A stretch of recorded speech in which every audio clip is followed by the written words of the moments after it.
വീണ്ടും ഒരു പ്രധാനപ്പെട്ട വാർത്തയിലേക്കാണ്. ഗുജറാത്തിൽ പശുവിനെ കൊന്നതിന് 3 പേർക്കെതിരെ ജീവപര്യന്തം ശിക്ഷ വിധിച്ച് കോടതി. 1 വർഷം നീണ്ട വിചാരണയ്ക്കൊടുവിലാണ് ഇത്തരത്തിലൊരു ശിക്ഷ വിധിച്ചിരിക്കുന്നത്. അഹമ്മദാബാദ് അമ്രേലി സെഷൻസ് കോടതി പ്രതികളായ അക്രം ഹാജി സോളങ്കി, സത്താർ ഇസ്മായിൽ സോളങ്കി, ഖാസിം സോളങ്കി എന്നിവർക്കെതിരെയാണ് ജീവപര്യന്തം ശിക്ഷയ്ക്കും 6,80,000 രൂപയുടെ പിഴയും വിധിച്ചത്. 2017 ഭേദഗതി വരുത്തിയ ഗുജറാത്ത് മൃഗസംരക്ഷണ നിയമപ്രകാരവും ഇന്ത്യൻ ശിക്ഷാ നിയമത്തിലെ 429, 295 വകുപ്പുകൾ പ്രകാരവുമാണ് പ്രതികൾ കുറ്റക്കാരെന്ന് കോടതി കണ്ടെത്തിയത്. 2023 പ്രതികൾ പശുവിനെ അറുത്ത ശേഷം അവശിഷ്ടങ്ങൾ അഴുക്കുചാലിൽ തള്ളുന്നത്. പ്രവൃത്തി ഹിന്ദുവികാരത്തെ വ്രണപ്പെടുത്തിയെന്ന പരാതിന്മേൽ കേസ് അന്വേഷിച്ച് പോലീസ്. പ്രതികളുടെ വീടുകളിൽ നടത്തിയ റെയ്ഡിൽ 40 കിലോ ഗോമാംസം, മൃഗാവശിഷ്ടങ്ങൾ, അറുക്കാൻ ഉപയോഗിച്ച ആയുധങ്ങൾ, തൂക്കത്തുലാസുകൾ എന്നിവ കണ്ടെത്തിയിരുന്നു. ഇതാദ്യമായാണ് രാജ്യത്ത് പശുവിനെ കൊന്നതിന്റെ പേരിൽ ജീവപര്യന്തം ശിക്ഷ വിധിക്കുന്നത്.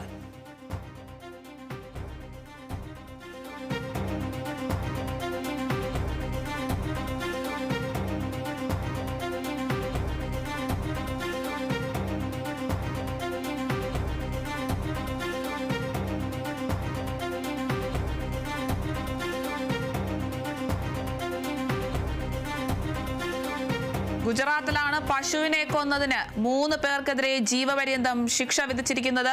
1 വർഷം നീണ്ട വിചാരണയ്ക്കൊടുവിലാണ് അഹമ്മദാബാദ് അമ്രേലി സെഷൻസ് കോടതി ഇത്തരത്തിലൊരു ശിക്ഷ വിധിച്ചിരിക്കുന്നത്. പ്രതികൾ അക്രം ഹാജി സോളങ്കി, സത്താർ ഇസ്മായിൽ സോളങ്കി, ഖാസിം സോളങ്കി എന്നിവർക്കെതിരെയാണ് കോടതി ജീവപര്യന്തം ശിക്ഷയ്ക്കും പിഴയും വിധിച്ചത്. 2017 ഭേദഗതി വരുത്തിയ ഗുജറാത്ത് മൃഗസംരക്ഷണ നിയമപ്രകാരവും ഇന്ത്യൻ ശിക്ഷാ നിയമത്തിലെ 429, 295 വകുപ്പുകൾ പ്രകാരവുമാണ് പ്രതികൾ കുറ്റക്കാരെന്ന് കോടതി കണ്ടെത്തിയിരിക്കുന്നത്.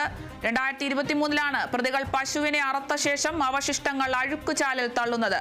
പ്രവൃത്തി ഹിന്ദുവികാരത്തെ വ്രണപ്പെടുത്തിയെന്ന പരാതിന്മേലാണ് ഇത്തരത്തിൽ കേസ് വന്നിരിക്കുന്നത്.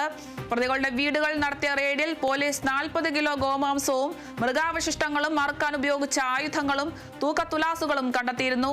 ഇതാദ്യമായാണ് രാജ്യത്ത് പശുവിനെ കൊന്നതിന്റെ പേരിൽ ജീവപര്യന്തം ശിക്ഷ വിധിക്കുന്നത്.